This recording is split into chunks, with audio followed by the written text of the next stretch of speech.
क्या हो रहा है? जी सर। ए पिंकी, हाँ रिटन एग्जाम तो बढ़िया गईल, बाकी लागत कि प्रैक्टिकल तो हमरा ले डूबी।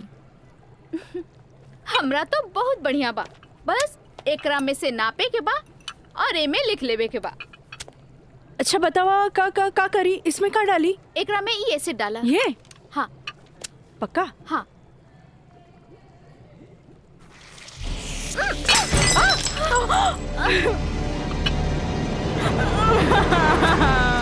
अरे काजल!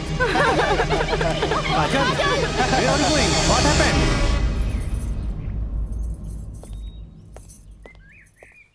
प्रणाम माँ जी। प्रणाम, बैठा। अकेले पेशकार साहब कहाँ रह गइलन? उहे बतावे के बा जे आज उनका कचहरी में देर होखी। अच्छा अच्छा। काजल के आज प्रैक्टिकल के आखिरी एग्जाम रहे, से पूछे के बा कि एग्जाम कैसन गईल। अब देखा बहले तो ऐली ना, कैसन जाए का जाए कुछ समझ में नहीं आवत। अभी औते हुई ई देखा। अरे का है? अरे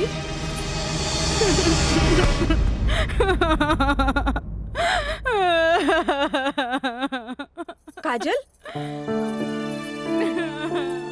काजल, ए काजल, का भइल? अरे हमनी के अनदेखी करके यहाँ के रोवे लगलू। अरे का भइल? परीक्षा तो ठीक से गई ना? अरे बोल।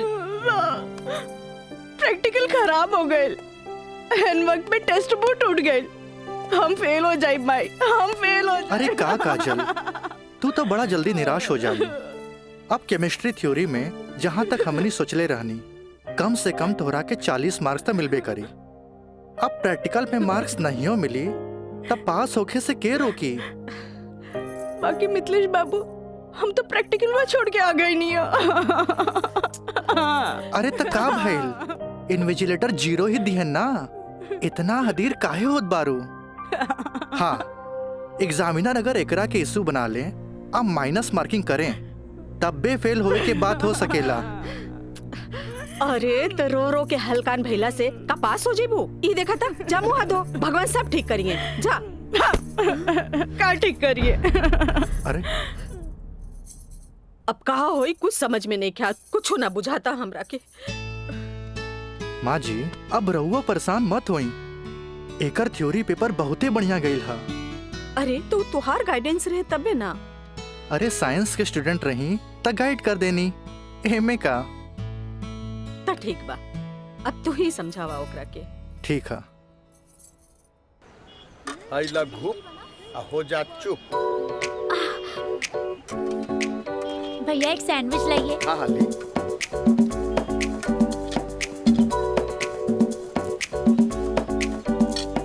मुझे भी तो दो, और तीखा बा। भैया जल्दी से दो ना, मुझे भी। लेकिन छोला थोड़ा ठंडा हो गया है ना? अच्छा बा, ठीक बा। भैया रायदा, एगो अब हमरा के चाहिए बस। अरे खाना यार। काहे अभी से एग्जाम में फेल हो गइलू का? हाँ, काहे चिंता में बड़ू हो? हाँ, चिंता ना रही का, तोरा नहीं के। Excuse me girls. काजल, तू तो बुझाता कि अभी लेक हमरा से नाराज बाड़ू। अरे नाराज तो हमहू रही तारा से, पर हमरा हमार दादाजी के सिखावल एगो बात याद आ गई। कोई भले ही बोए तोहरा ला काटा, तू बोए ओकरा ला फूल। देखा काजल, तू तो प्रिंसिपल साहब से जाके हमार शिकायत कर देलू, पर हमरा हमार दादाजी के सिखावल उ बात याद आ गई। भाई तो उनकर पोते नू, हम जकरा चाही लेनू ओकर पूरा ख्याल रखी ले, है ना? देखा है ने, और ये बात के पता तोरा बड़ा जल्दी लग जाई, बुझाइल? गर्ल्स, आप लोग के रिजल्ट आ चुकल बा। अच्छा। और ये क्लासरूम में आप लोग का रिपोर्ट कार्ड बट रहल बा। जाई चल चल चल जल्दी चला। अरे जल्दी चला चल। ए काजल, कांग्रेचुलेशन, आपके केमिस्ट्री के प्रैक्टिकल में 20 में 20 मार्क्स मिलल है। Mister Raj, for your kind information, हम केमिस्ट्री प्रैक्टिकल एग्जाम ही छोड़ देनी है, ऐसे अपन कांग्रेचुलेशन अपने पास रखी। हाँ। Roll number 31। यस सर।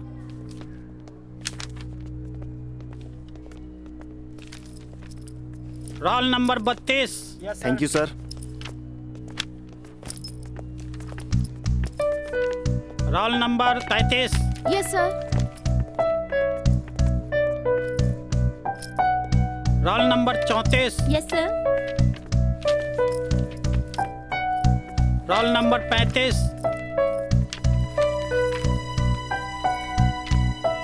Roll number 36।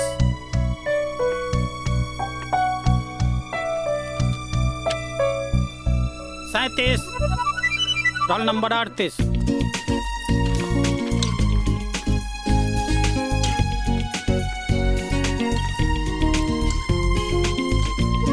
है ने देखा है ने, और ये बात के पता तोरा बड़ा जल्दी लग जाए बुझाइल। ए पिंकी पूजा, हाँ का बात बा? ई देख ना, हाँ? हमरा के सच में केमिस्ट्री प्रैक्टिकल में 20 में से 20 मिलल। ई जरूर राज के कारनामा है। काहे कि ये इन्विजिलेटर शर्मा जी ओकर बंगले पे तो ठहरल रहलन। ओह, हाय मैं मर जावा। अगर तोहरा जगह पे हम रहती ना तो राजा के तो रानी बन जाती। जा बन जा। तारा के देख के ना एगो बात याद आ गई। इया कहे धिया धिया, धिया कहे चिया चिया। एक हवा जौन तोहरा पे जान छिड़केला और एगो तू हा जौन एकरा के ठेंगा दिखावतिया। अच्छा चला चला, हम तो परीक्षा में पास हो गए नी। ये हमरा खातिर बहुत बड़ा बात बा। पापा देखिए तो बहुत खुश हो जाइए। हाँ, चला चला चला।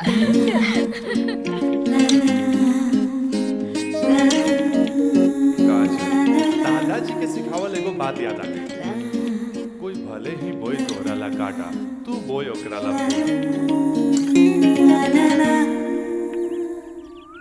ई ले। अरे भाई, अपोजिट टीम आ गई बा, हमनी के का होई? अरे आ गेल त का भइल हो? अभी तो टाइम बानू मैच में। टाइम बा त का एहिजे बैठ के टाइम पास करबा?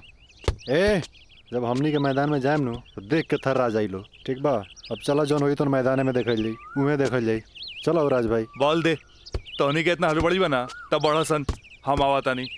चलो लोग चलो आवा।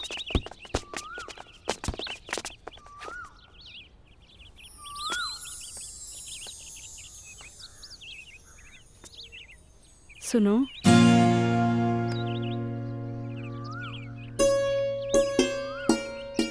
सॉरी राज, हम तोहरा के गलत समझनी, लेकिन तू तो सच में दिल के राजा बाड़ा। और तू ये राजा के दिल के रानी। ए काजल, हम तारा के बहुत चाहे नहीं। Thanks for chemistry practical marks. WhatsApp number मिली का? व्हाट्सएप? हाँ ठीक बा, ले ली। 8291 71 7752। 8291717752।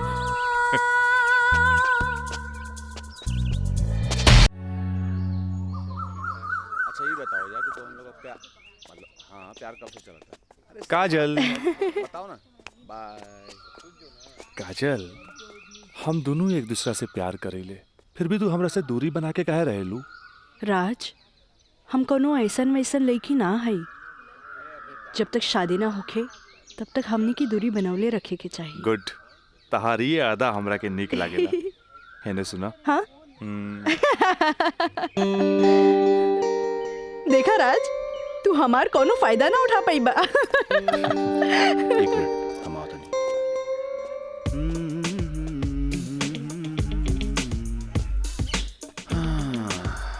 राज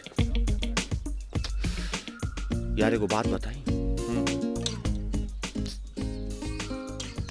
काजल अब यार हमरा के भी अच्छा लगेगा यार। हम एगो बात बताई। हाँ। तू हंसुआ के बिया में खुरपी नियन गीत मत गो। हाँ? वो तोर भाभी लागी। का लागी? भाभी। चल।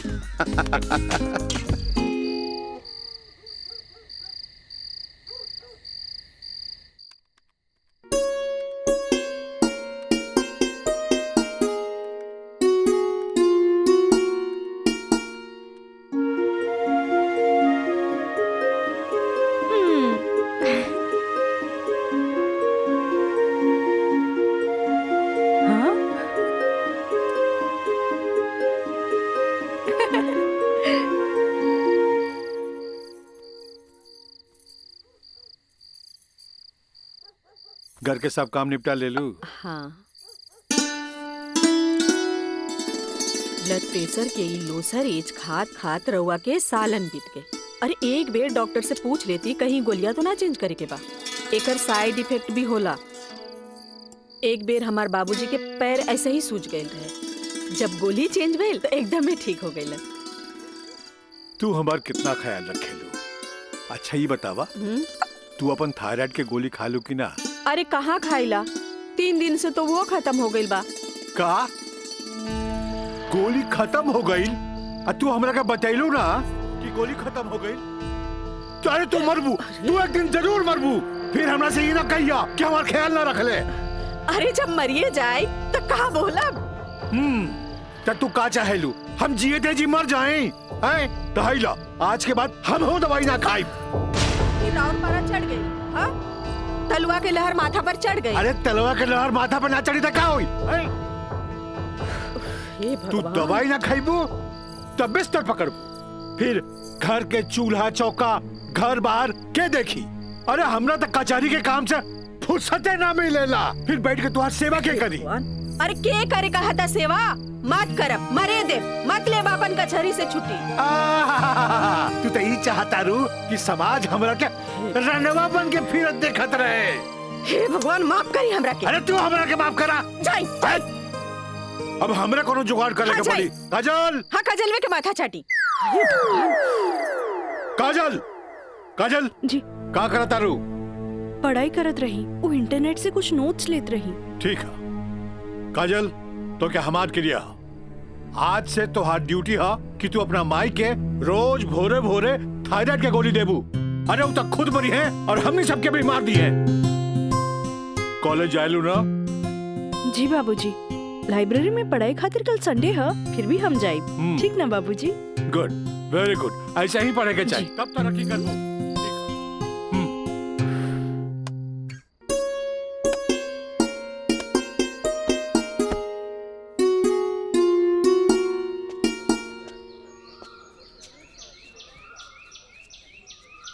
काजल। Thank you. काजल, हम दोनों एक दूसरा के बहुत चाहिए, पर जब हम हमरा फ्यूचर के बारे में सोचिले तो हम देखिले कि हमार बाप के पास बहुत दौलत बा। उनकर दौलत के संभालत संभालत हमार जिंदगी गुजर जाई। हमरा ये आम आदमी नियन नौकरी चाकरी करे के फुर्सते ना मिली।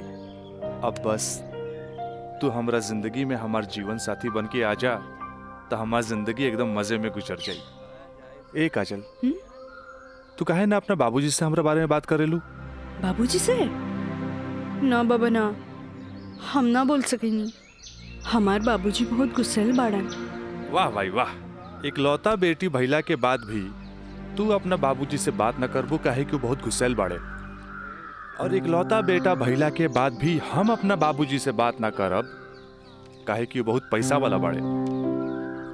ऐसा में तो हमनी के सपना धरल के धरल रह जाई। काजल, काहे ना हमनी के भाग के शादी कर ले जाओ? बिना बतैले भाग के शादी कैसे कर सकेनी? हाँ काजल, हफ्ता भर के तो बात रही, हमनी के भाग के कहीं भी शादी कर लेल जाए और ओकरा बाद अपना अपना बाबूजी के बता देहल जाई। सोचत का बाड़ू, तारा से ऊंच कूल और धनाट घर के हई। जब तू अपना बाबूजी के बतैबू नु तो ना कर पाई है। और हमहू जब हमरा बाप के बताएब कि हम भाग के शादी कर ले बानी, तो नाहियो चाहते हुए भी तारा के अपना बहू के रूप में अपना ली है। ए काजल, हम तारा बिना एक पल भी ना जी सकीले। ठीक बा, हम कोशिश करब। इनु भइल बात। अब छोड़ा हम, बाय।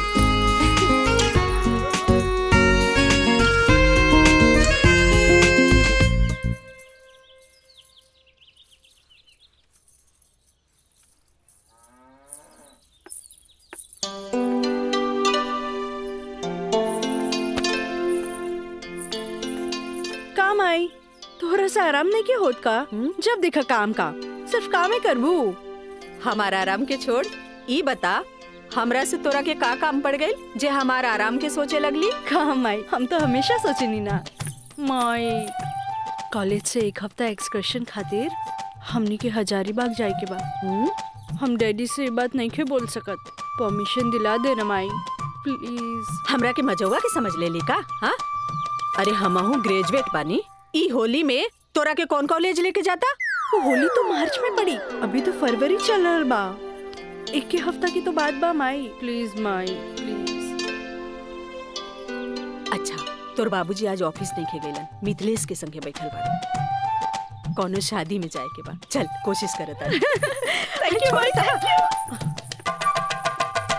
मिथिलेश, ऊ कहल जाला ना कि हाकिम के अगाड़ी या घोड़ा के पिछाड़ी ना रहे के चाहिए हैं? मजिस्ट्रेट साहब के इकलौती बेटी के बियाह यही से हम खुद चलता नहीं तो हम न्योता तोरे हाथे भिजवा देती। अरे रउआ चलती तो उनको भी खुशी होत। हाँ, ए जी। लेकिन हाँ? ई का कहतिया? का कहतिया? अरे कॉलेज टूर पे एक हफ्ता खातिर हजारीबाग जाए चाहतिया। ये एजुकेशनल टूर आके पिकनिक? एजुकेशनल टूर अच्छा। बोली ना। ये तो निम्मन बात हो सर। स्टूडेंट्स के बाहरी दुनिया देखल उतने जरूरी है जितना विषय के ज्ञान। ठीक है, एजुकेशनल टूर है तो मैं अलाउ करता नहीं, बाकी नो मटर गस्ती, ओनली पढ़ाई। जी पापा। ये बतावा ये सब में कितना खर्चा आई? 2-3 हजार पापा। तू हमारे से 5,000 ले ला, ठीक है? थैंक यू पापा। चला हो, तू हमरा के दिखावा कि वो न्योता के कागज तैयारी हाँ, के लिए बांध देले बानी। चलो आए। पिछले हम आवत है, बैठो। जी सर जी। Thank you so much Mithilesh बाबू। अगर रउआ ना बोलती तो ये हरगिज ना मानतन। अरे वो तो हम तुहार मुंह देख के साथ दे देनी। जा मजा करा। कैसन लागल? वाह, सो ब्यूटीफुल। ये कहाँ लेके आ गई ला? पहले चला था तब ना पता लगी। उतरा। अरे स्टैंडवा कहाँ चल गई?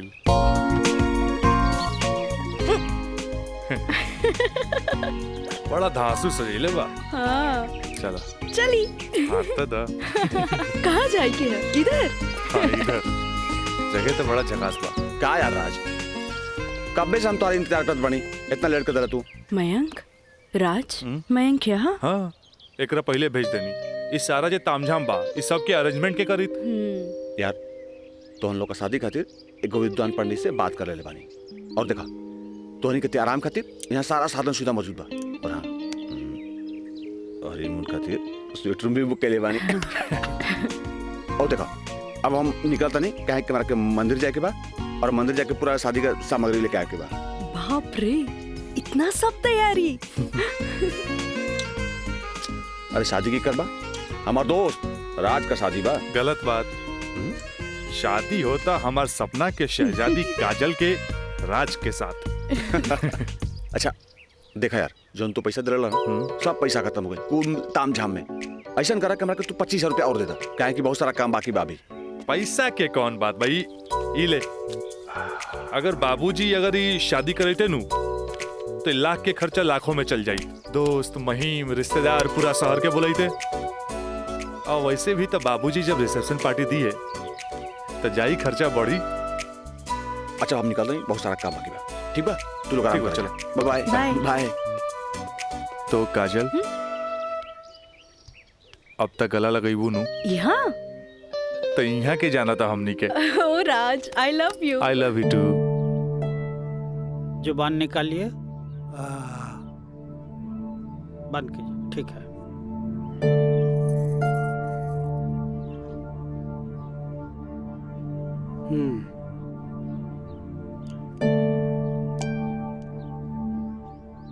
सांस लीजिए और जोर से।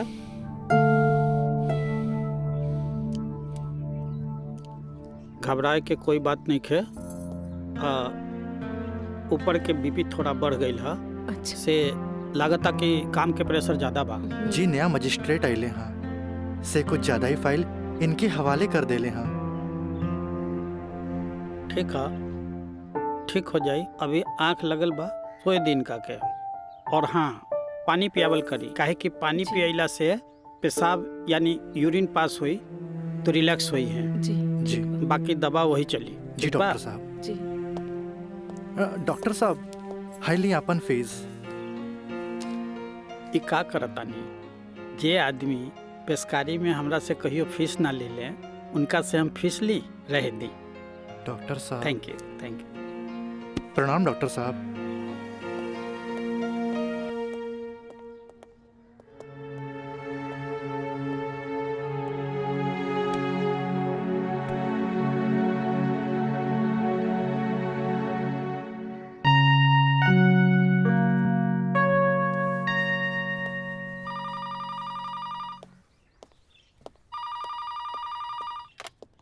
हेलो, हम काजल बोले तानी। हाँ काजल बोला, कैसन बारू? माई बाबूजी कैसन बाड़न? बाबूजी के तबीयत खराब बा। बीपी बढ़ गई हा, से सुतले बारन, उठाई का? हाँ, नहीं छोड़ दी, यहाँ सब ठीक बा। आप कैसन बानी? हाँ हम तो ठीक बानी। माई के बुलाई का? ना रहे दी, आके हम सरप्राइज दे। Okay bye. Okay bye. केकर फोन रहे? काजल के। अच्छा वहाँ के ठीक बारी, अच्छा खोज खबर लेत रही। अच्छा माँ जी, हम चलत आनी, सांझ के फिर से आ जाए। ठीक बा।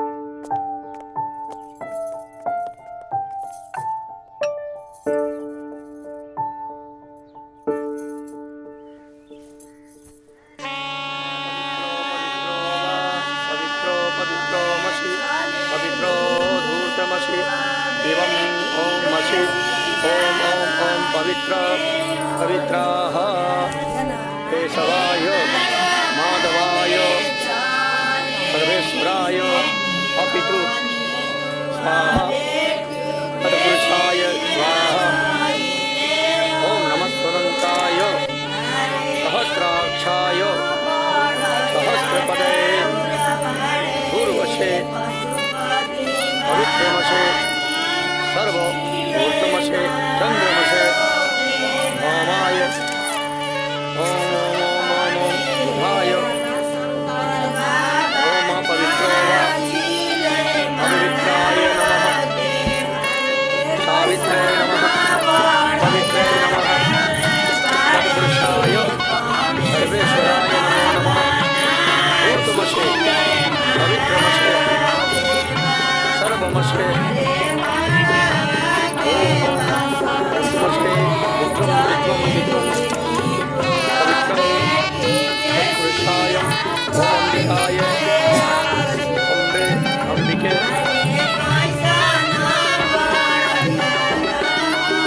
राजलाय राजाय नमो नमो नमो नमो विवाह संपन्ना भवतु।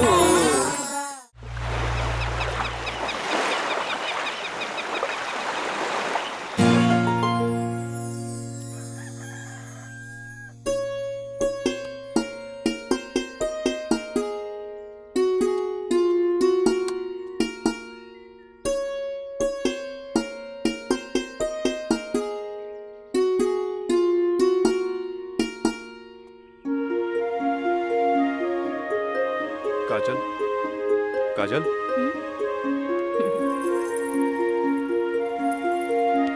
Good morning. Good morning. उठे के मन तो हमरो ना करत रहे, पर खाली सुतल रहला से जिंदगी ना नु चली। चाय ले लो, हैं? गर्मा गर्म चाय मयंक, अपने हाथ से बनेले बन। ए ए ओ कुछ ना, सिर्फ भाभी खातिर। और ई गर्मा गर्म चाय। काजल, इस शादी ब्याह में कुछ ज्यादा खर्चा हो गई।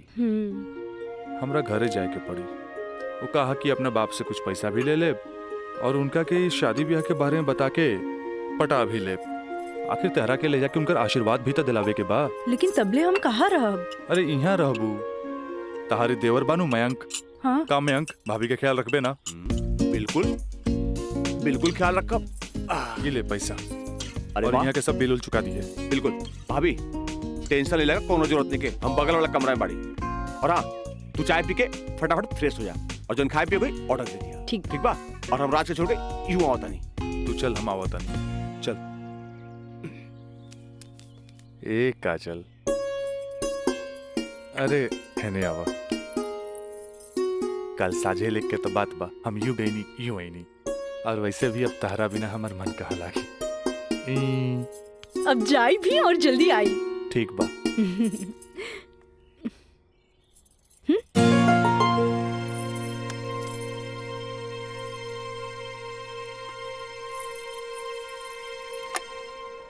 हेलो। हाँ, अरे देख रही हो कि मैं ऑफिस में हूँ, कितना काम पड़ा है, कितनी फाइलें पड़ी हैं, और तुम हो कि ये ले आइएगा वो ले आइएगा। हद कर दिया तुमने यार। मैं कम इन सर? कम इन। अखिलेश बाबू कैसन बाड़न? जी बीपी तो कंट्रोल में हा, बुखार के वजह से थोड़ा कमजोरी आ गई हा, यही से शुक्रवार तक के छुट्टी के अर्जी दे ले हा। कोनो बात नहीं के, दिन रात काम करे वाला आदमी के अरे थोड़ा बहुत आराम तो चाहिए ना। जी कह दिया ऑफिस के चिंता न करे जी, जब वो ठीक हो जावे तबे ऑफिस आवे। ला एकरा के फाइल में लगवा दे। थैंक यू सर।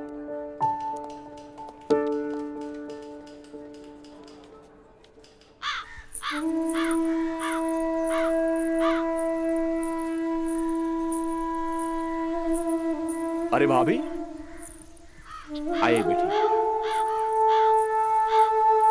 भाभी क्या बात बा, बड़ा परेशान लागत बानी? हम राज के फोन लगा लगा के थक गए नहीं, कभी डेड टोन मिले था तो कभी out of coverage area.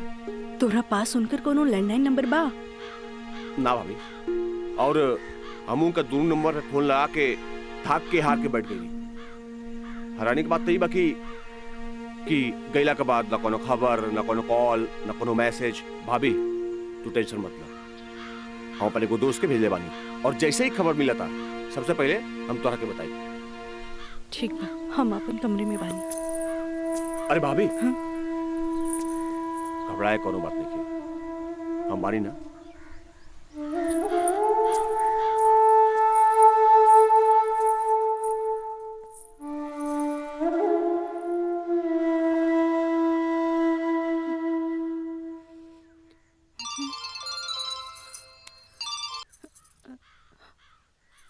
Kajal, trip कैसन जा रहल बा? ट्रिप ठीक बा। का बात बा, तोहार आवाज में खनक नहीं खे? नहीं, ऐसा कोनो बात नहीं खे, हमार मतलब सब ठीक बा।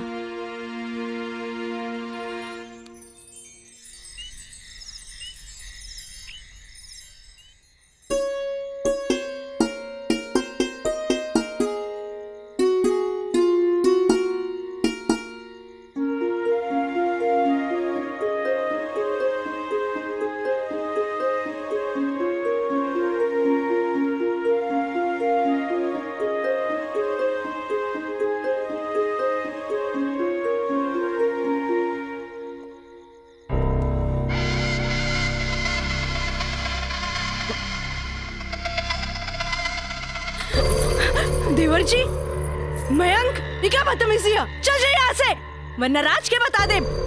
किसे? राज से? राज से?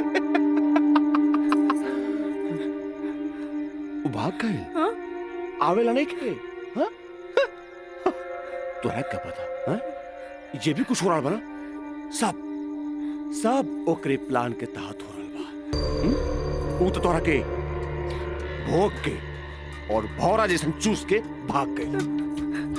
काजल, पता बा, जब तो के पहला बार देख ली तू पहली नजर में हमके पसंद आ गई, और हम तो के दिल से चाहे लगी। काजल, आज दिल से चाहे लगी। तुझे कहा तारा कौन सच बा? सच ना, 16 आना सच बा।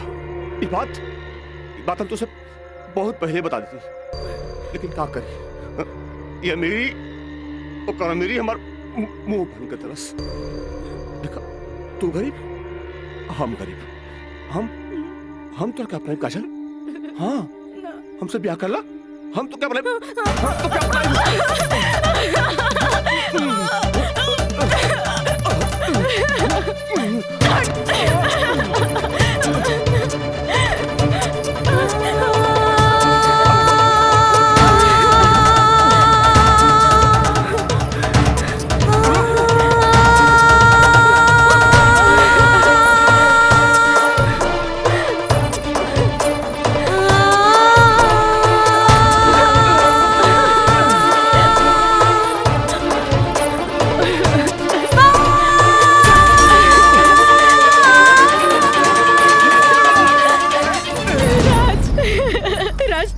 तू कहाँ चल गए रे हमरा के छोड़ के? ई महंग तो और काजल के बर्बाद करेंगे चाहत रहे।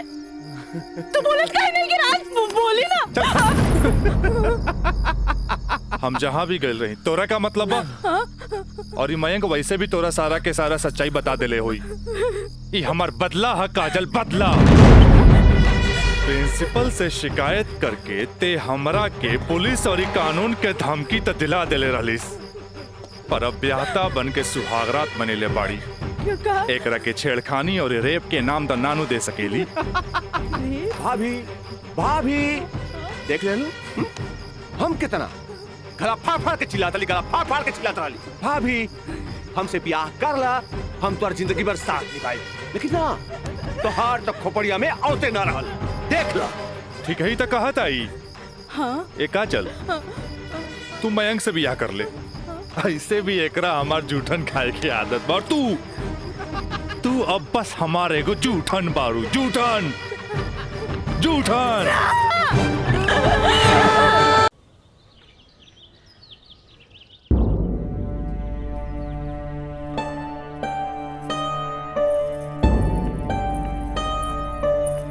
काजल, काजल कहाँ भइल मई बाबूजी के? अरे ये ठीक बाड़न, दवाई खा के सुतल बाड़न। रुका हम उठा देता नहीं। ना मई रह दे, आराम करी दे।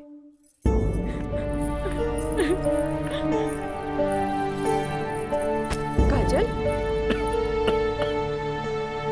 का भइल सर? सर का भइल?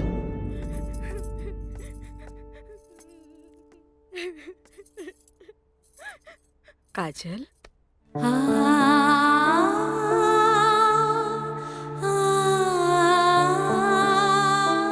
अरे इतना रोवे के कोनो जरूरत नहीं है मेरी। तोर बाबूजी ठीक बाड़न। अरे वो तो बुखार के कारण ब्लड प्रेशर बढ़ गए रहे। इतना परेशान मत हो, इतना परेशान मत हो। माई हमरा से बहुत बड़का गलती हो गई। हम एक्सकर्शन में ना गए रहे,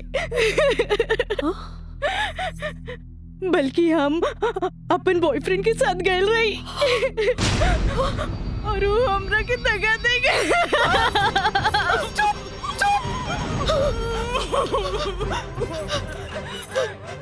सच सच बता, सच सच बता।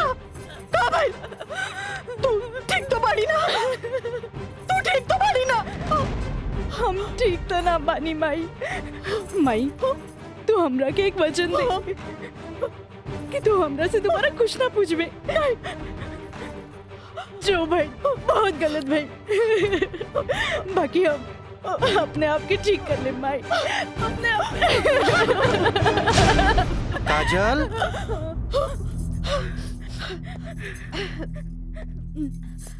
काजल, बाबूजी तोरा के बुलावत आ रहे। चला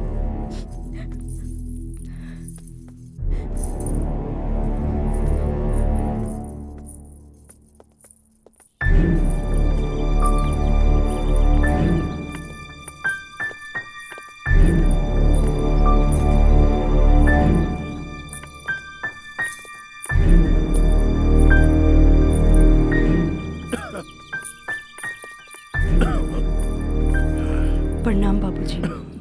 अब तबीयत कैसन बा? आ गइलू बेटा? ठीक है बा। तू बतावा तो ट्रिप कैसन रहा, और अब आगे पढ़े के का प्लान बा बेटा?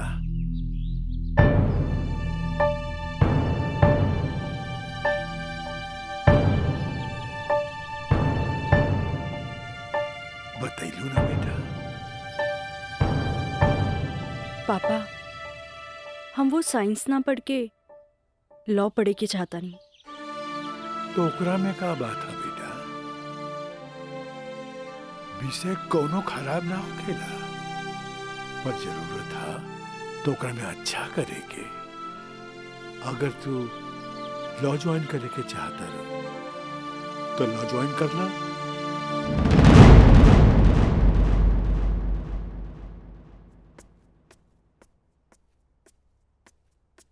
कहा काजल बेटिया, तबीयत ठीक बानू?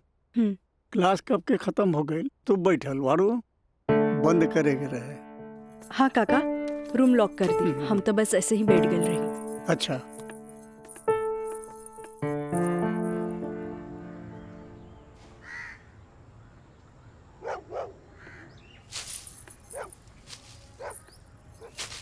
काका,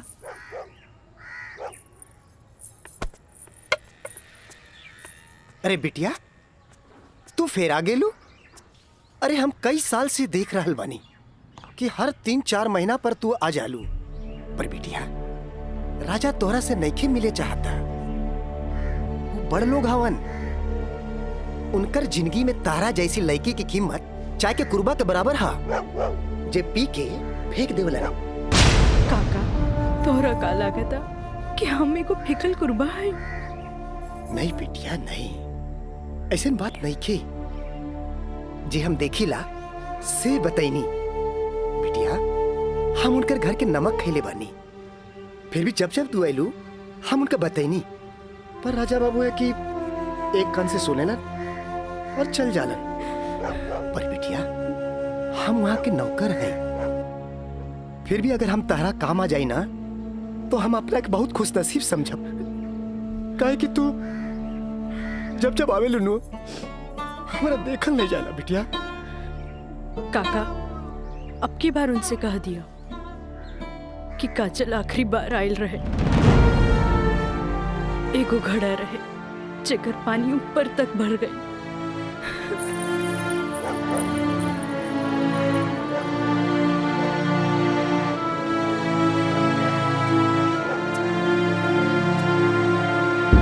मैडम जी, ये कुछ बिल है, कारपेंटर बिल है, ये टेलीफोन बिल है, और ये लाइट बिल है, और कुछ वगैरह वगैरह काफी बिल है, आप देख लीजिए।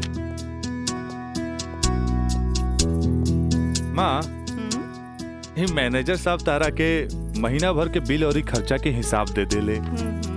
अब तू उठबू, उठ के जईबू, अलमीरा खोलबू, चेक निकलबू, फेन आके बैठबू, तब साइन करबू। हमरा माई के कितना काम करे के पड़ी। यही ला हम सोचने की काहे ना चेकबुक वाले के हम ही आ जाई। नीमन कैला।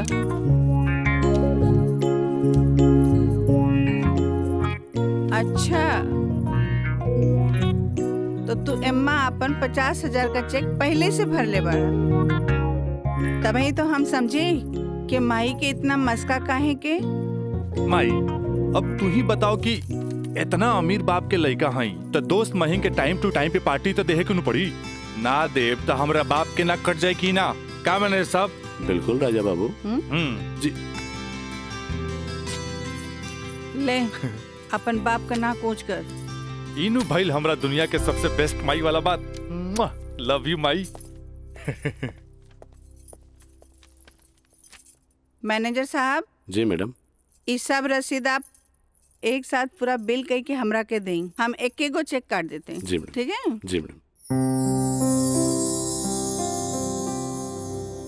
हमरा ई बात के बहुत खुशी बा कि रवा लोग हमार ग्लोबल कंपनी में इन्वेस्टमेंट करे के चाहता नहीं। ये हमरा खातिर बड़ खुशी के बात बा। बाकी हमरा भी कुछ देखे के चाहिए ना कि हम दिन दुगना रात चौगुना करके रवा लोग के पैसा लौटा दे, ताकि मार्केट में हमार साख बनल रहे। Of course. Excuse me, gentleman. बाबूजी, हाँ, आप हमरा से वादा कैले रहनी कि आप हमरा नया कार किन के देब। अब हम खटारा हम ना चलाएं, बुझाइल नू? I want new car, okay? Yes, Raja is right. I am witness. Okay, I will buy car for you. Thank you, sir. हम चलता नहीं बाबूजी। तो ठीक बा, रवे कार खरीदा दे। बाकी राउर कार की खर्चा कंपनी के इन्वेस्टमेंट पे दिखावल जाए। ओके, थैंक्स। जेपी साहब, आपका बेटा तो हीरो लगता है। आखिर बेटा के करा हमरे नु। अरे यही तो उम्र में ऐश करे के।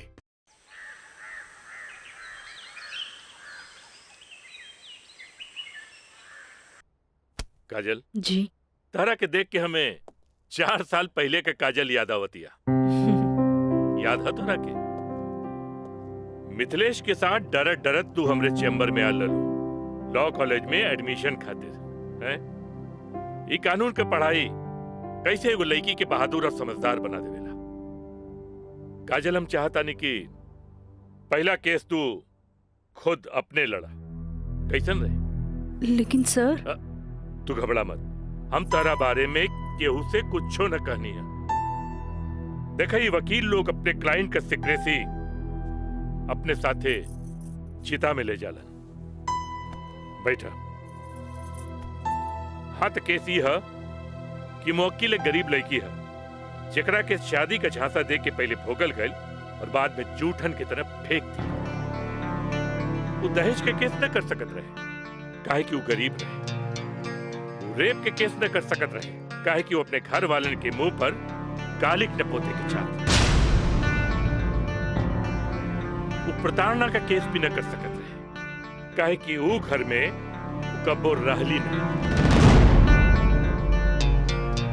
अब वही मुवक्किल का केस तो के लड़के, अब वही गरीब लड़की का केस एक पढ़ा लिखल समझदार वकील के लड़के। काजल, हमरे नजर में तू एक मर्द लड़की बाड़ू।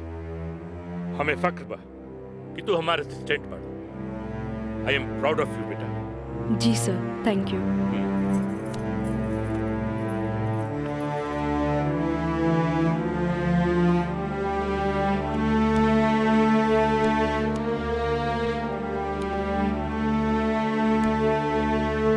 बाबूजी,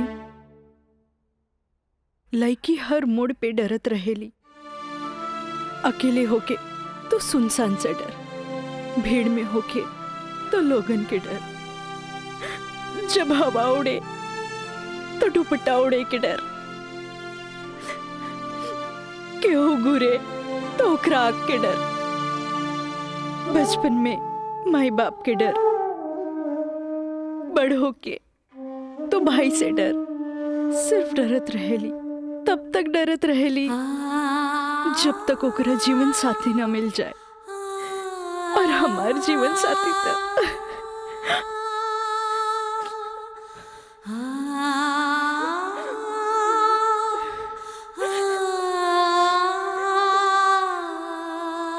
बाबूजी, आज हमार पहला केस बा, राउर आशीर्वाद चाहिए। काजल, माई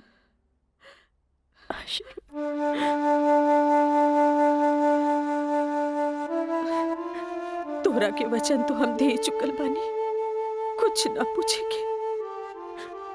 बाकी जौन काम में तू लगल बाड़ा, हमारा आशीर्वाद बा तोरा के कामयाबी हासिल हो।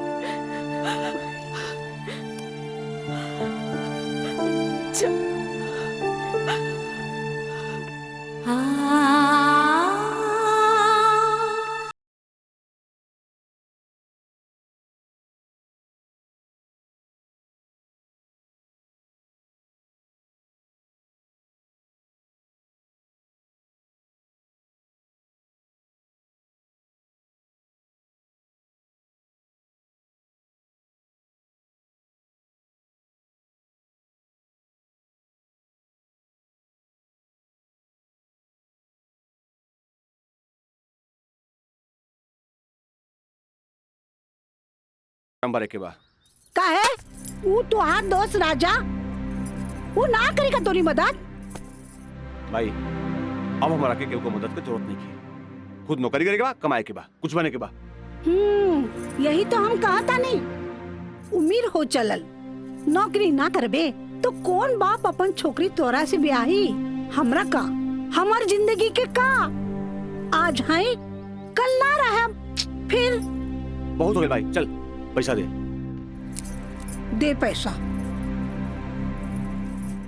तोरा से मुंह लगाए बेकार है। पैसा पैसा पैसा। हाँ हाँ दे। देता नहीं।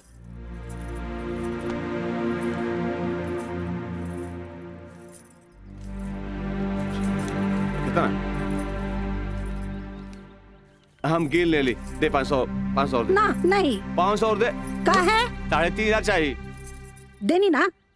चल अब ठीक काहे मांगता रे? चल जा। पैसा चाहिए। एक बात कही, तू दुनिया का सबसे अच्छा माई है। चल मैं चलता रही। मानता नहीं।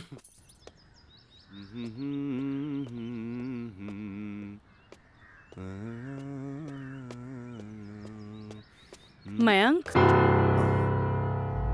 काजल, तू इतना दिन बाद यहाँ? हमरा तोरा से कुछ बात करे के बा। चल कर बेटा। यहाँ ना, चलो कॉफी डे में बैठल जाए। Coffee day? अरे सोचा मत, हम पियाई कॉफी तोरा। चल ठीक। चलो।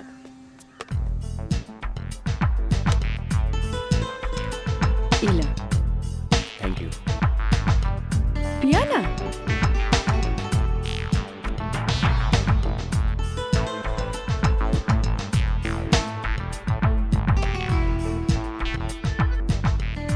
काजल, आज तोरा के यहाँ देख के बहुत अच्छा लगा था। और एक बार बताई,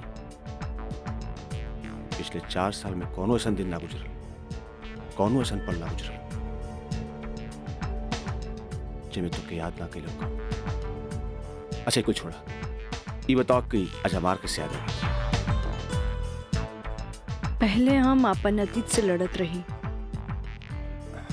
लेकिन अब हमरा लागता कि हमें सेटल हो जाए के चाहिए। बाकी तो ही बा कि के अपना ही हमरा के। अगर तुके प्रॉब्लम ना होके तो हम तोहरा के अपनाए। लेकिन हम गरीब हैं। अरे तो हम कौन अमीर बानी? हम तो गरीब बानी। हम और तू चाहिए तो अमीर हो सकत हैं। वो कैसे? हमार साथ दे के। जिंदगी भर साथ दे। ऐसे ना, प्रॉमिस करा। प्रॉमिस। चला। चला। हाँ।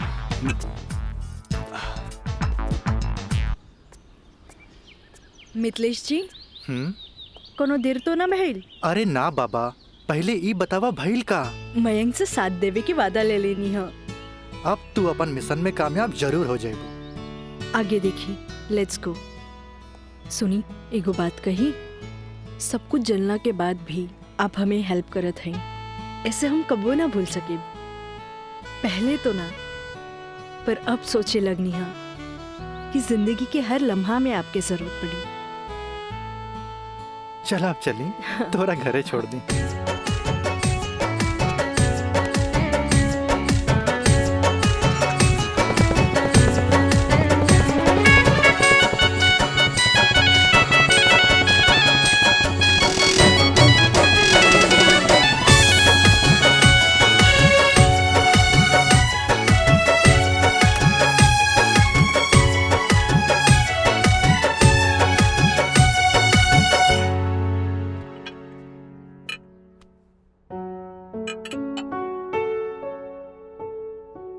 सुनी, एगो बात कही, सब कुछ जलना के बाद भी आप हमें हेल्प करत हैं, ऐसे हम कबो ना भूल सके।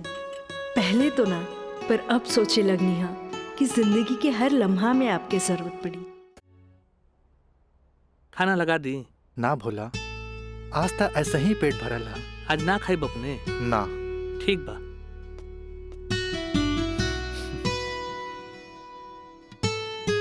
मैं पंडित देवी दत्त शर्मा। का कहनी है? देवी दत्त शर्मा।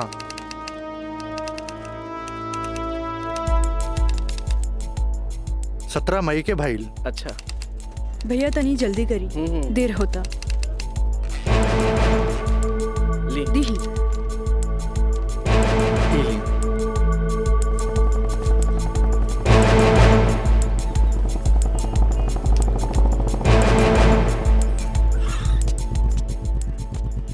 आ गए नहीं टाइप करा के? जी। लाइन लाइन दस्तखत हम कर दी। एली।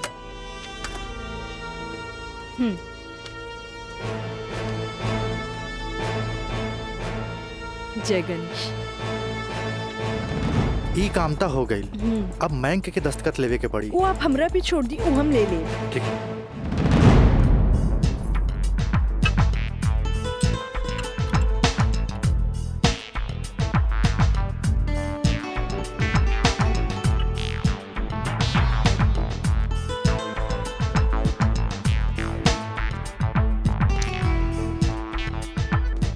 हेलो। हाय। सॉरी यार, आवे में थोड़ा लेट हो गया। अच्छा यही देखा, हम तोरा खातिर का लेके आइल बानी। अच्छा पहले चाय पिया। इला।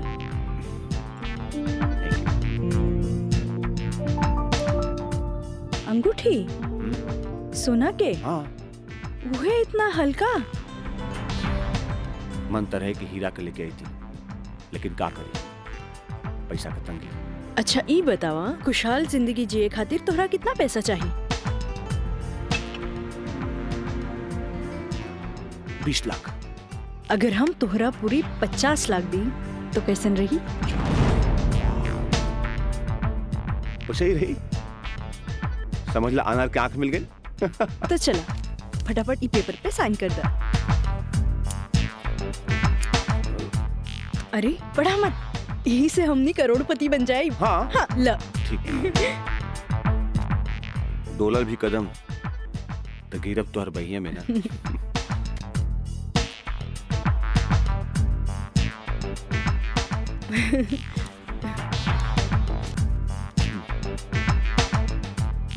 आज से हमनी का नया जिंदगी का शुरुआत। रोमांटिक रोमांटिक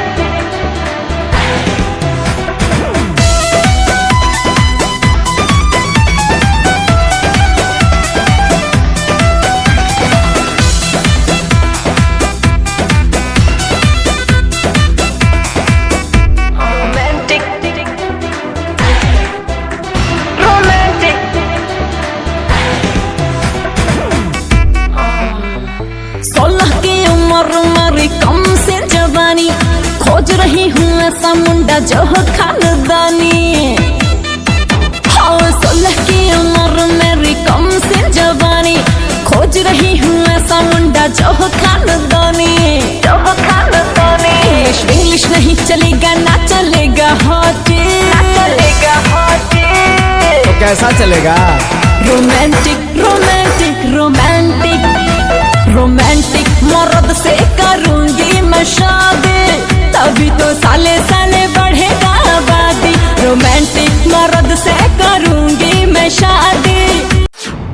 मीना, मंजू, रेखा, कस्तूरी के डांस देख के कुछ समझ में आयल? अरे सरकार के देख के बाजार बदल चला, बाजार के देख के साहूकार बदल चला, आ घोड़ा के देख के सवार बदल जाला, शिकारी के देख के शिकार बदल जाला। ऐसे ही मेहमानों के बदले पे सत्कार कभी बदल देवे के चाहिए। अरे पहले के जमाना कुछ और रहे कि मर्द नाजो आदा पर लुट जात रहे, लेकिन अब जमाना बदल चुकल बा।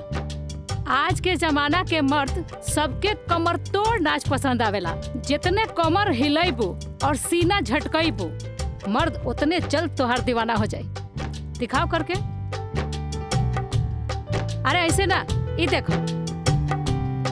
कस्तूरी बाई, कस्तूरी बाई। चाहे नसीब चाहे नसीब। तक लिया। बहुत दिन बाद तशरीफ लेनी राजा बाबू। भला ऐसे भी केहू केकरो भूल जाला? आए बैठ।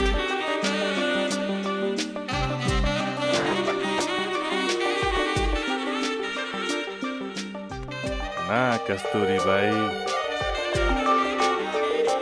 हम भुलाइल नहीं की।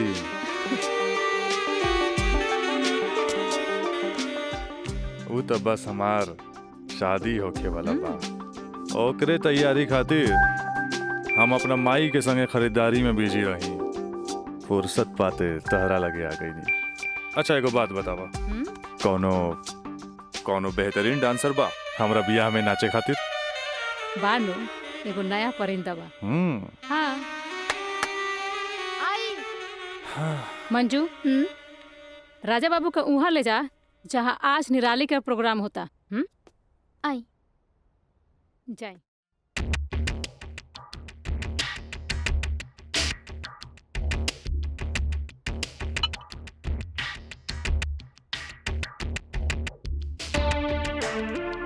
कस्तूरी, तहार निराली हमरा बहुत पसंद आई। पसंद तो आ गल राजा बाबू, लेकिन ओकर रेट तनिक कड़क बा।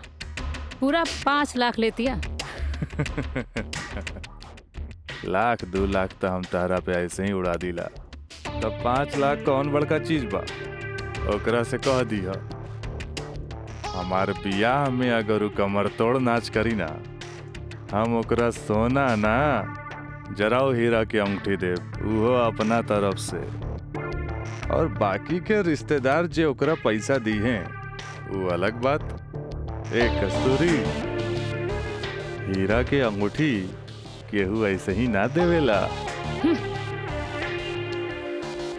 अच्छा तो ऊ रवा दिलो दिमाग में इतना घुस गल बिया। अच्छा एगो काम करब, तनी हेने लावा, हमरे तरफ से ई ला। हाँ डैडी, का बात बा? तू जहाँ बड़ा जल्दी से चल आवा। ठीक बा, हम अभी आवतानी। बड़ा कमजोर बराउर ना मुराद इश्क, ऐसे उतारा के जाम लहले बगल चल देनी। हाँ कस्तूरी भाई, डैडी के कुछ जरूरी काम आ गइल बा, से जाए के पड़ी। ठीक बा, अब डैडी के फोन आइल ह तेमे हम का बोली। चला तनी, बाय।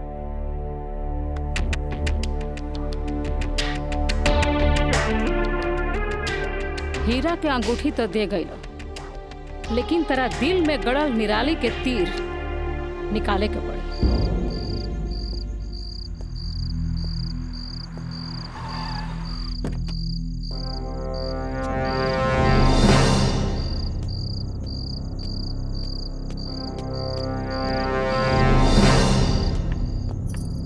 क्या बात बा डैडी, इतना अर्जेंट में क्या बोले नहीं हमरा के? राजा, हाई हम का देखा तानी? कौन लेखी बिया काजल? अपना मुंह में करखा लगावे खातिर ओकरा से बियाह कर लेला और फिर ओकरा वही छोड़ के भागीला। अब वो अपना हक मांगतिया। बाबूजी, हम ऐसा कौनो लड़की के नहीं जानत। ए माई देखा था इसको कैसे झूठा इल्जाम लगाता है हमरा ऊपर ही। राउर का दिमाग खराब हो गई बा। अरे जे हमरे लड़किया के ऊपर लांछन लगावत बानी। हमार दिमाग नहीं के खराब भाई, हाई देखा हाई कोर्ट से नोटिस आइल बा। भगवाने बचावा सी घर के, लगा था कि जगदम्बिका पाल के नाक कटिए के रही। केस नंबर 5078, काजल सिन्हा वल्द स्वर्गीय अखिलेश प्रसाद सिन्हा व राजा सिंह वल्द जगदम्बिका सिंह।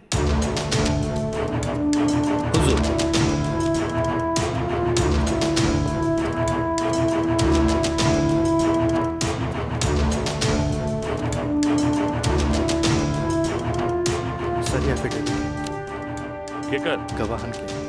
अच्छा ठीक है, चट बेटा। मिलॉर्ड, असल में ये एक अमीर आदमी के प्रताड़ित करे वाला केस है। साथ में पढ़े वाला 2 बालिग दोस्त के आपन मर्जी से हम बिस्तर होए के केस है। I object milord. हमार फाजिल दोस्त एकदम बेकार का बात कर रहल बड़न। सच्चाई तो यही है कि हमार मुवक्किल काजल का बिया राजा के साथे बाकायदा मंदिर में भैल रहे, और यह 2 गवाहन के एफिडेविट, एगो राजा का सबसे खास दोस्त मयंक और दूसर बियाह कराए वाला पंडित। आप देख ली। 4 साल बाद हमार फाजिल दोस्त के मुवक्किल कहाँ रहले? सच्चाई तो ई बा जज साहब कि हमार मुवक्किल राजा के शादी रोक के रुपया ऐठे के एगो षड्यंत्र बा, षड्यंत्र। शादी? कैसन शादी? अरे राजा का शादी तो पहले ही हो चुकल बा। अगर दोबारा शादी भइल ना तो तोहार मुवक्किल जेल जाई, जेल। बस जज साहब बस, हमू इनका से यही पूछा तानी कि आखिर ये किस्सा 4 साल बाद ही काहे उठावल गई, बताई? हम बतावा तानी जज साहब।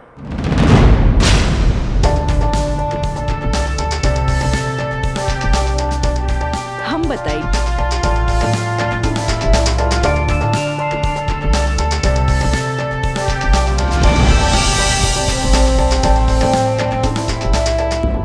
मिलॉर्ड, हम चाहे कि ये केस हम खुद लड़ी।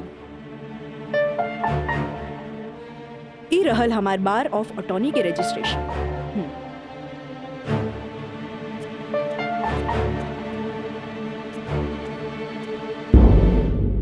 ओके, you can proceed. Thank you sir.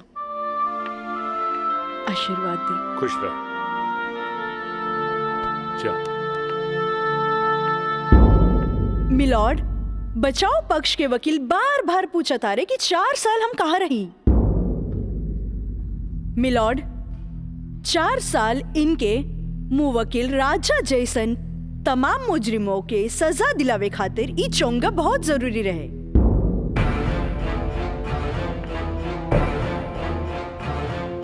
Mister Haider Kazmi साहब, अब समझ में आयल कि 4 साल हम कहाँ रही कि और डिटेल बतावे के पड़ी। तो मिलॉर्ड, हम केस के स्टडी खातिर हमरा के कुछ समय चाहिए। हाँ, कोर्ट इंस्ट्रक्ट करती है कि राजा की शादी रोक दी जाए जब तक कोर्ट का फैसला ना हो जाए। बचाव पक्ष के वकील की रिक्वेस्ट पर यह कोर्ट मुअत्तिल की जाती है।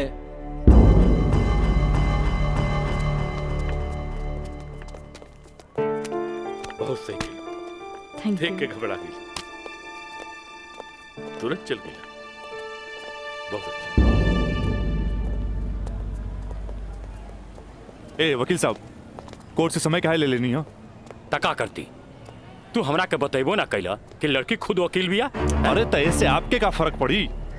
तू का समझबा कि हमरा का फर्क पड़ी? वो लड़की के आईपीसी आदि कानून के सब धारा मालूम हुई। एक खातिर हमरा के जीरा में सावधानी बरते के पड़ी। खैर तू चिंता ना करा, अब अगला तारीख लेवे दा हमरा के। वकील साहब, अगला तारीख रहुआ जल्द से जल्द ले लिहल जाओ, और रहुआ पैसा के चिंता एकदम न करब। हम पैसा के चिंता ना करब, अगला तारीख जल्दी ले हम। चलो चलो बाबूजी, चलो चलो।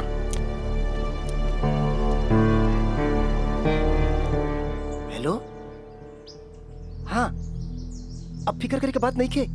अरे तहार काम हो जाई, हम समझ गए नहीं, एकदम में समझ गए नहीं। हाँ,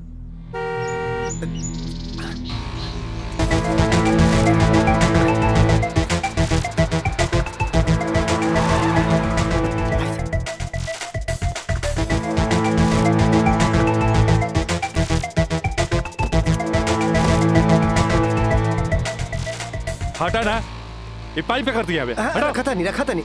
हाँ,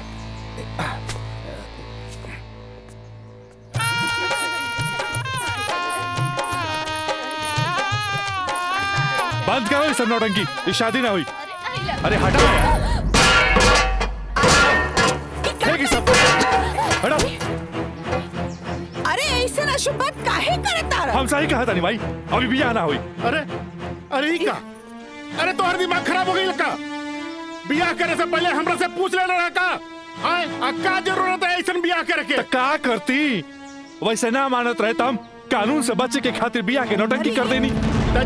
जाके ओकरा बुला करके घर लिया बा। अरे बाबूजी, अगर ऐसा ला के खड़ा कहीं नू तो ऐसा कितना पतों से तारी घर भर जाई बुझाइल। तो फिर का करबा तू? अब हम देखे हमरा का करे के बा। बहुत हो गई। देखा देख रहलू है ना तू? एकर दिमाग चल गई बा।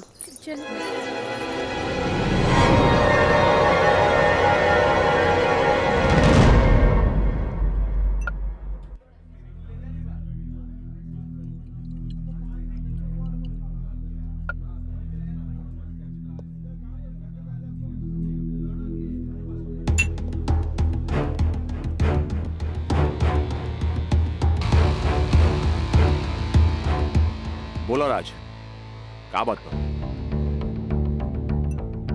पहले पेट तो पी। बहुत दिन का बाद मिलल बा।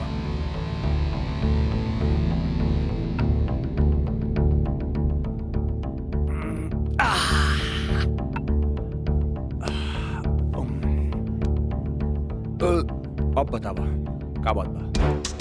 मयंक,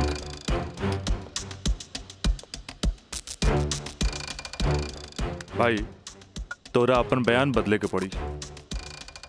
एफिडेविट के बाद भी? दोस्ती खातिर।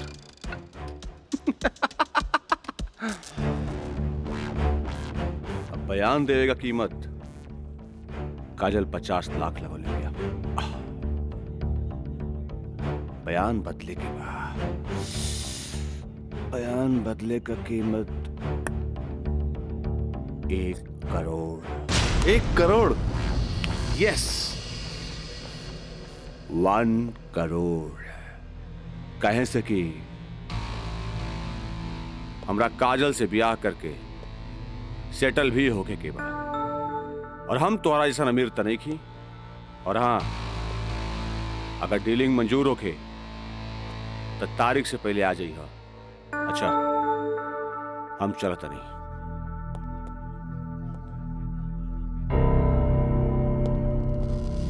हमार बिल्ली हमरे से म्याऊं।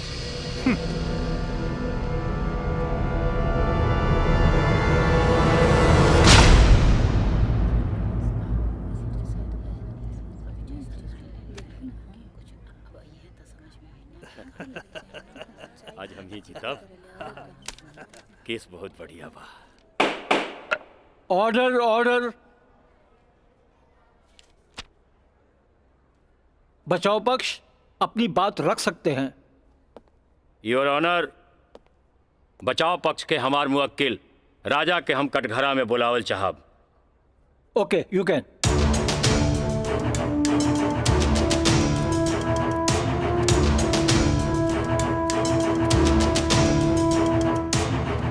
हम गीता पे हाथ रख के कसम खाता नहीं, जे भी कहब सच कहब, सच के सिवा कुछ न कहब।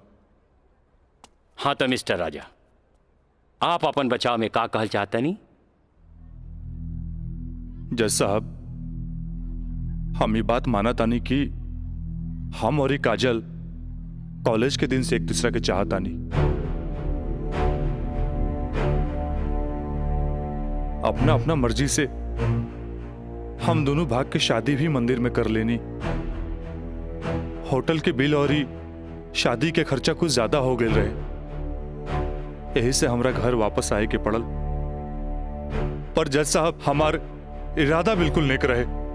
हम सोचनी कि हम घर वापस आके अपना पिताजी से कुछ पैसा भी ले लहब और उनका के शादी के बारे में कुछ सच्चाई भी बता दे। जज साहब, हम बिल्कुल निश्चिंत रहे कि काजल के देख रेख ला वहां हमार जिगरी दोस्त मयंक तो बढ़ले बा।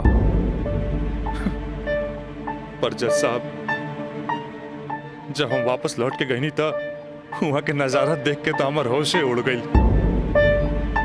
जज साहब, हमार नई नवेली दुल्हन काजल हमारा जिगरी दोस्त मयंक के बहिया में गलबहिया खेलत रहे। आई ऑब्जेक्ट मिलॉर्ड। इस सरासर झूठ बोलत जा रहलन ह। Objection overruled. मिस्टर राज, आप अपना बयान जारी रखिए। जज साहब, तब खटाक से हमारा दिमाग में एक बात याद आ गई कि कॉलेज के दिन में हमार जिगरी दोस्त मयंक हमरा से बोले रहे कि वो काजल के पसंद करेला और ये काजल भी ओकरा के पसंद करेली। पर जज साहब, हम सीधा साधा आदमी हो बेरा तेकरा देवर और भाभी के मजाक के रिश्ता समझ लेनी। लेकिन जज साहब, इस सरासर झूठ बोलने जा रहल बारन। I object milord. हमार दरख्वास्त बा वकील साहिबा से कि इनका जे कुछ भी कहे के बा बुलैला पे कटघरे में आके कही है।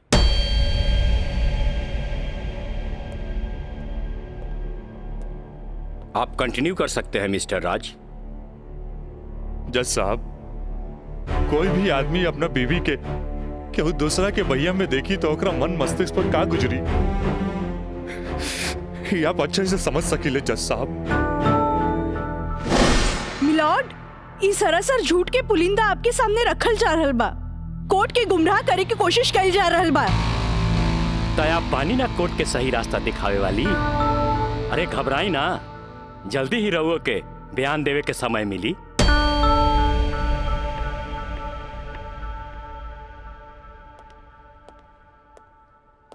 यू कंटिन्यू मिस्टर राज। जज साहब, समय के साथ साथ हम तो अपना आप के समझा लेनी और एक बुरा सपना समझ के हम सब कुछ भूल के काजल के अपनावे खातिर भी तैयार रही।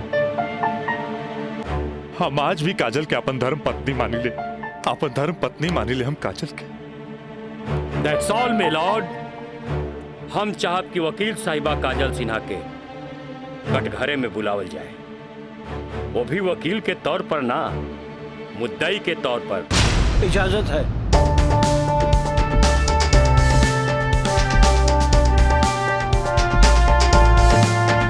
जाइए आप बैठिए।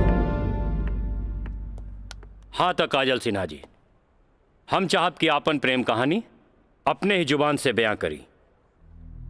जज साहब, ये बात सच है कि हम राज से प्रेम करे लगनी। मतलब ई कि और पहले केहू से प्रेम करत रहनी, बाद में राज से प्रेम करे लगली? जी ना, पहले हम राज से नफरत करत रही, बुझनी? अच्छा अच्छा, तो नफरत प्रेम में बदल गई? जज साहब, हम अपन मर्जी से ब्याह खातिर राजी हो गई नी और माई बाबूजी के बिना बतैले ब्याह कैनी, जे बहुत बड़ भूल रहे। ब्याह कैनी तो सुहाग रात तो मनैले होई बुना। आई बताई, मर्जी से कि बिना मर्जी से मनैले रहलू? वकील साहब, दुनिया की हर लड़की जब अपन मर्जी से ब्याहली तो उस सुहाग रात भी अपन मर्जी से ही मनावेली ना। हम ए से पूछत रही कि जब सुहाग रात मनावत रहलू तब बगल के कमरा में राज के दोस्त मयंक रहलन ना। तका भइल, मयंक के हम शुरू से देवर के तौर पे देखत रही। अरे देखत भी रही कि मानत भी रही? मानत भी रही वकील साहब, मानत भी रही। जज साहब, यहाँ तक की कहानी तो महज एक कहानी बा जे हर लड़की के जीवन में आवेला। बाकी सेक्शन 420 तो यहाँ से शुरू हो गई कि एगो पति विश्वास में लेके अपन पत्नी के देवर के संगे छोड़ के चल जाला और उहे देवर अपन भाभी के इज्जत के तार तार करे में हर मुमकिन कोशिश लगा देला। बेचारी औरत कैसे भी अपन इज्जत और जान बचा के भाग चलेली और फिर पति मिल जाला और वो ये कहेला कि जे कुछ भी भइला ओकर नाम अब तू रेप तो ना दे सकीलू, काहे कि वो शादी के बाद भइला।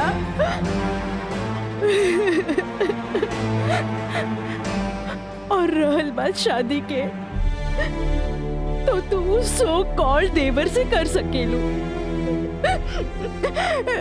काहे के ओकरा हमार झूठन खाए के आदत है। जज साहब, हमार सगरो अरमान चूर चूर कर दिहल गइल। हमरा कुछ समझ में ना आइल, आखिर हम करी तो का करी? हम परिवार से मजबूर हो गए नी जज साहब, हमरा झूठन बना देल गइल। हम झूठन हो गइली, हम झूठन हो गइली। मिलॉर्ड, अब इनका मेलो ड्रामा झूठ हो या साच, इससे साफ जाहिर होला ई झूठन कहां बारी। जबकि हमार मुवक्किल मिलॉर्ड एक झूठा सपना समझ के इनका के अपनावे खातिर तैयार बा।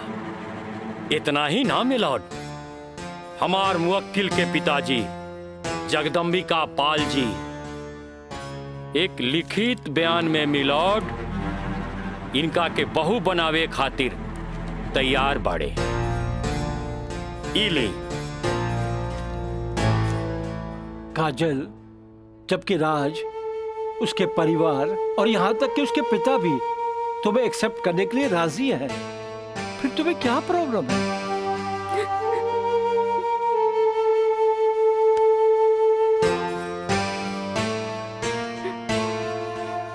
तुम बोलती क्यों नहीं हो? कुछ तो बोलो। मिलॉर्ड, वहाँ मर जान के खतरा है। वाह मिलॉर्ड वाह, जौन परिवार के जिला जवान में रिस्पेक्ट बा, जौन परिवार पर आज तक कोनो क्रिमिनल केस नहीं थे, वो परिवार के साथ इनकर जान के खतरा बा। Now picture is very clear milord. जज साहब, हम वकील साहब से ई पूछे के चाहतनी, जब इनकर मुंह वकील और उनकर पूरा परिवार वो लड़की के एक्सेप्ट करे के रेडी बा, तब उनकर घर में दूसर शादी की तैयारी काहे चलत रहे? हमरा त लागता कि ई लोग कानून के अंधा समझ के ओके बेवकूफ बनावे चलल बा। आज के लिए कोर्ट मुअत्तल की जाती है। The court is adjourned for further dates.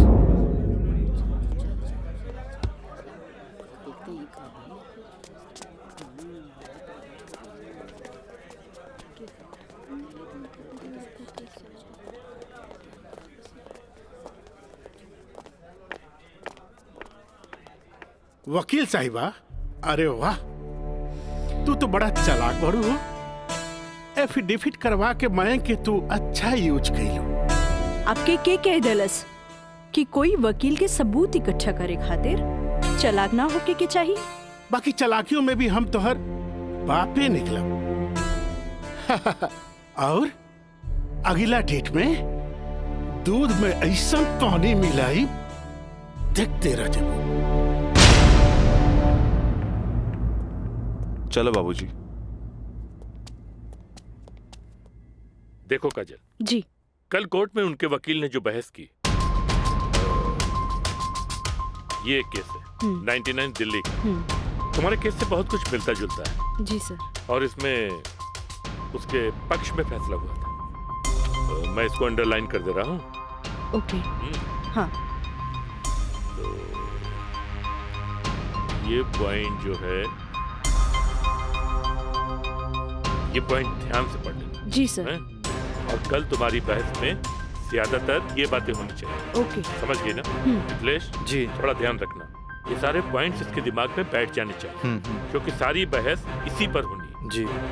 कल की बहस बहुत इंपॉर्टेंट है। जी सर। ये बुक ले जाओ, अच्छी तरह से इसकी स्टडी कर लेना। जी सर। ठीक है, जाओ बेटा। Thank you sir. God bless.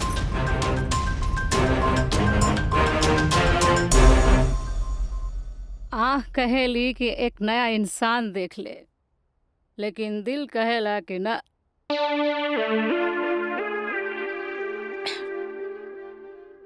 कि वह शख्स एक दिन लौट के जरूर आए।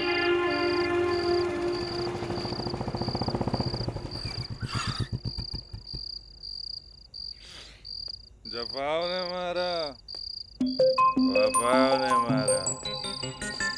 निराली, अरे निराली, मुझे तेरी अदाओं ने मारा।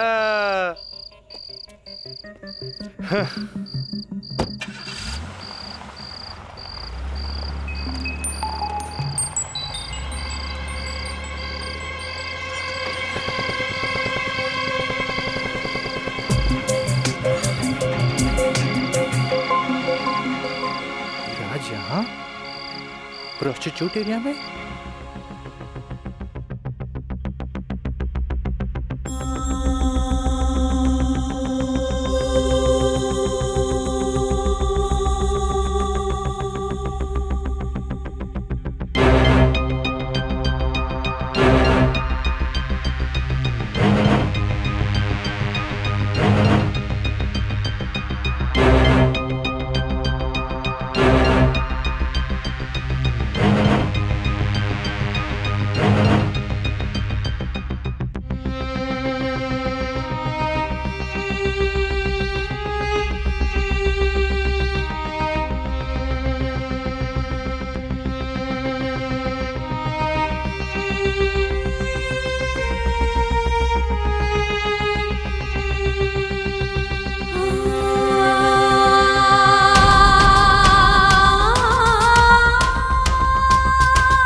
अब जाए भी और जल्दी आई।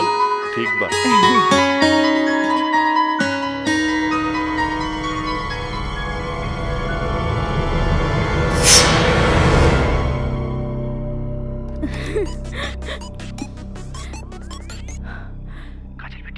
हाँ काका, काजल बोलतानी। काजल बिटिया काम हो गई। का काम हो गई काका? जल्दी से 3 कोनवा पर आ जा। ठीक है काका, आवतानी। का बात बा? केहू देखत तो नहीं खे। इला तार दिहल कैमरा और ई रहल कैमरा के चिप बिटिया। हे भगवान, बहुत बचबुचा के आइल बानी ताकि केहू के शक ना हो। थैंक यू काका। अरे रिका बिटिया, देखा बिटिया, भगवान के घर में देर होला, अंधेर नहीं खे, और भगवान तारा बहुते कामयाबी दी है। अच्छा बिटिया जी। अच्छा बिटिया, हम जाता नहीं। ठीक बा।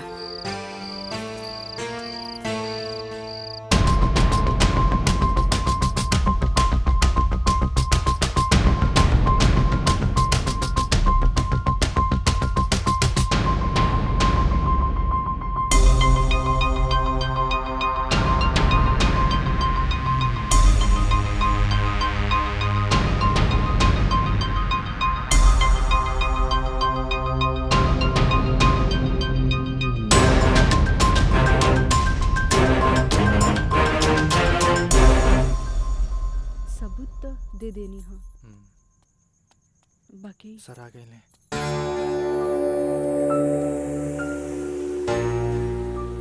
प्रणाम सर। खुश रह काजल। वो लोग समझ ले रहन कि तमाशा होई, बाकी तू चुप रह के बाजिए पलट देलू हैं। तू जौन भी सबूत हमरा के देले रहलू, हम सब स्टडी कर ले बहुत सही है। I am proud of you बेटा। Thank you sir. God bless you. Mithilesh ji, कल कोर्ट पे मिले जाए। ठीक बा सर। ठीक। चलो। प्रणाम सर।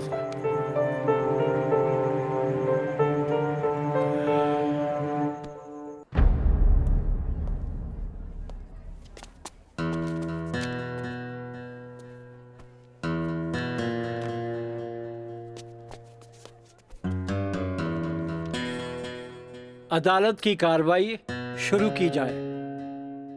जा बेटा।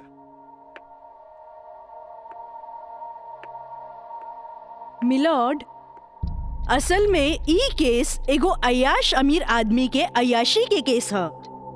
साथ में पढ़े वाली छात्रा के अपन अय्याशी के जाल में फंसा के ओकर असमत से खेले के केस है।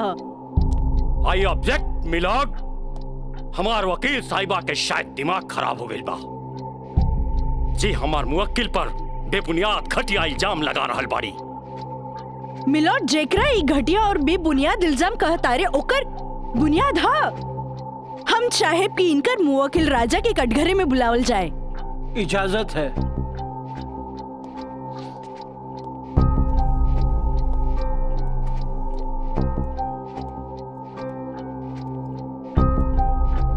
जज साहब, ई उहे आदमी है जे लड़की के चाय के कुर्बा समझेला, जेके पिया और फेंक द। इनकर अयाशी के सबूत के तौर पर हम अपन एगो गवाह पेश करे के चाहतानी। इजाजत है।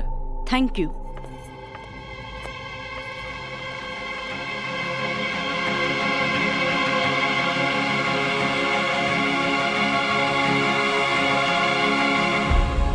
जज साहब, इस शहर के जानल मानल तवाइफ कस्तूरी बाई है। हाँ तो कस्तूरी बाई, ई जे सामने कटघरा में खड़ा बाड़न, का आप इनकरा के पहचाने ली? अरे इनकरा के कैसे ना पहचाने? ई तो हमार पुराना ग्राहक राजा हवन। Good, thank you. अब जा सकेनी। हाँ तो जज साहब। I object milord. हमार वकील साहिबा हमार पर्सनल क्लाइंट के केस के रुख के बदलल चाहता रही। आखिर केस के ई बात से का वास्ता? वास्ता हाँ जज साहब, वास्ता हाँ। जॉन परिवार के रिस्पेक्ट के गुणगान हमार वकील साहब करत आ रहल बारन, वो परिवार के एक लौता बेटा के चरित्र से वास्ता कैसे ना रही? बताइए जज साहब। अब हम अपन अगला गवाह राजा के कॉलेज के प्रिंसिपल एनके गॉड के पेश करे के चाहता नहीं। इजाजत है। Thank you. प्रिंसिपल श्री एनके गौड़ हाजिर हो।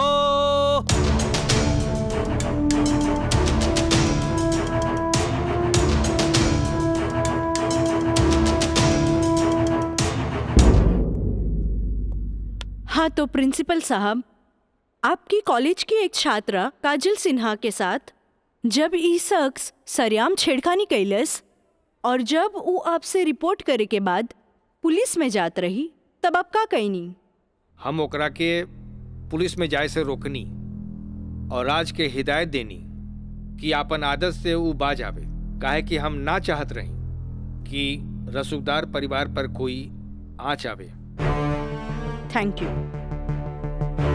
नोट किया जाए मिलॉर्ड। रसूखदार सुनल गई ना जज साहब, हमार वकील साहब के हिसाब से जॉन परिवार पे एक भी क्रिमिनल केस ना हुई भी तो कैसे। खैर, अब हम सबूत के तौर पर इस रसूखदार परिवार के एक लौता बेटा के जिगरी दोस्त मिस्टर मयंक के पेश करे के चाहता नहीं। इजाजत है। गवाह मयंक हाजिर हो।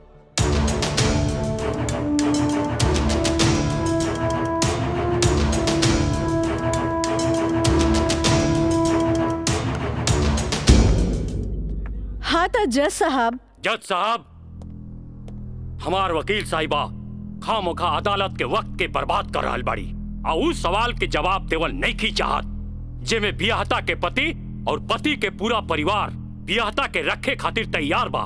तही बात में कौन जान के खतरा बा? बियाहता ई शख्स उहे आदमी बाड़न जेकर मदद से शादी जैसन पवित्र बंधन के आड़ में कानून के धोखा देवे के साजिश रचल गई, जेकर रचयिता बाड़े मिस्टर राजा और साथ देवे वाला बाड़न मिस्टर मयंक। हाँ तो मिस्टर मयंक, तू अपन जुबान से ही उस सो कॉल शादी के आंखों देखा हाल बतावा। वैसे मिलॉर्ड, सबूत के तौर पर हम अदालत में एगो वीडियो क्लिप पेश करके चाहतन। Thank you sir. Objection milord, यहाँ कोनो टीवी शो नहीं खे। अखामोखा वकील साहिबा हमनी के और अदालत के वक्त के बर्बाद कर रहल बाड़ी।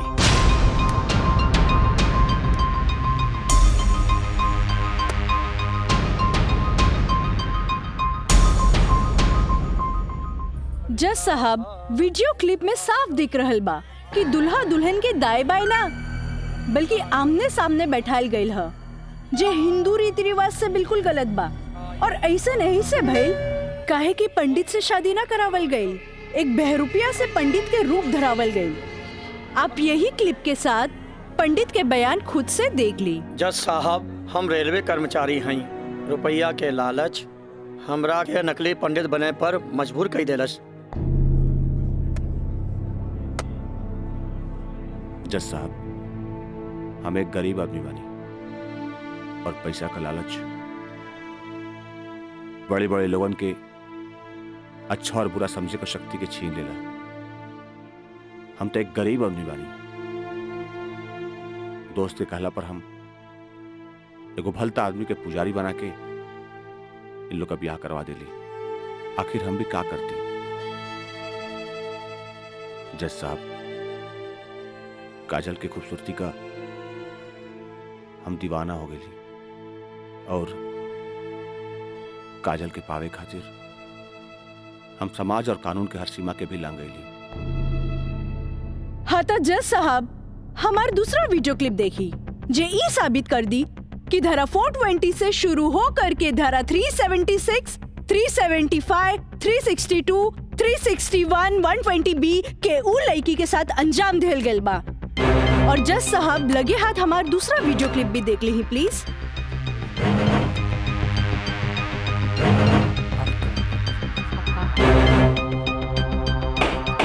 Order order. अरे हटाओ, हटाओ, हटाओ। हम सही कहा था नहीं भाई, अभी भी आना हुई। तोहरा के बियाह करे के कौन कहला रहे? तो का करती? वैसे ना मानत रहे तो हम कानून से बचे के खातिर बियाह के नौटंकी कर देनी। जाके ओकरा बुला के घर लिया। अरे बाबूजी, अगर ऐसे ला के खड़ा गई नू तो ऐसा कितना पतों से तारी घर बढ़ जाई बुझाई।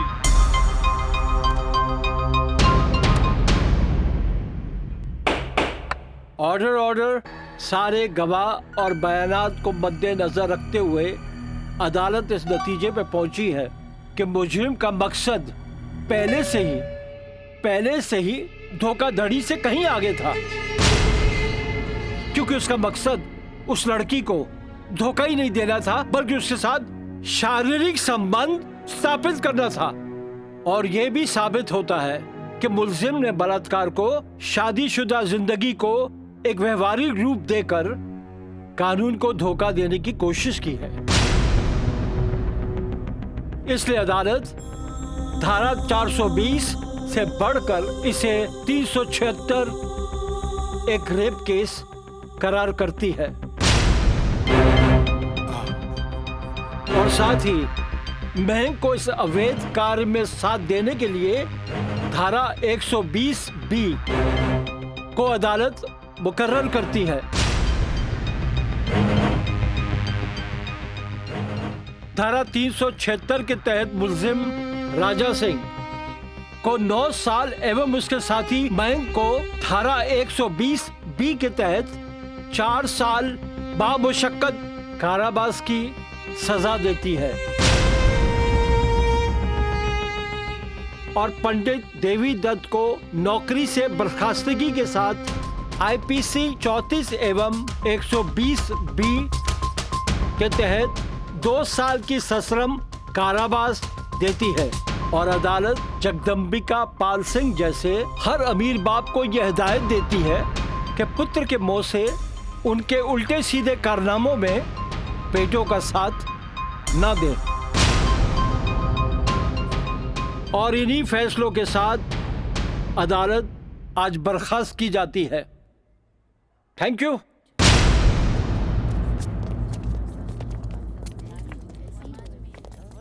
सर,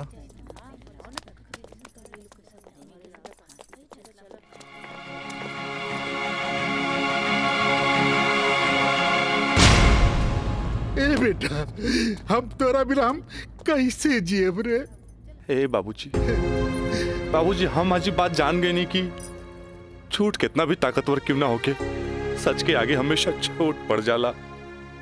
एक औरत अगर अपना आदमी के बना सकेली तो वह औरत अपना आदमी के बर्बाद भी कर सकेली। बाबूजी हम कबो औरत जात की इज्जत न कईनी, उनका के अपना पाव के जूती समझनी, पर हम भूल गए रहनी की जन धन दौलत पे हम इतना घमंड करे ले। बाबूजी वो तो एगो लक्ष्मी के रूप है। बाबूजी हमारी गलती माफी के लायक तो नहीं खे, पर हो सके तो हमरा के माफ कर दे। बेटा, तुम्हारी पश्चाताप के आंसू में तुहार पाप सब धुल जाई रे। चलिए इंस्पेक्टर साहब। Kajal, congratulation, I am really proud of you. Congratulation तो हमरा के बोले के चाहिए, काहे कि जीत हमरा लिए अकेले पॉसिबल ना रहे जी आप हमार साथ ना देती। Good, I am really proud of you Kajal. Thank you sir.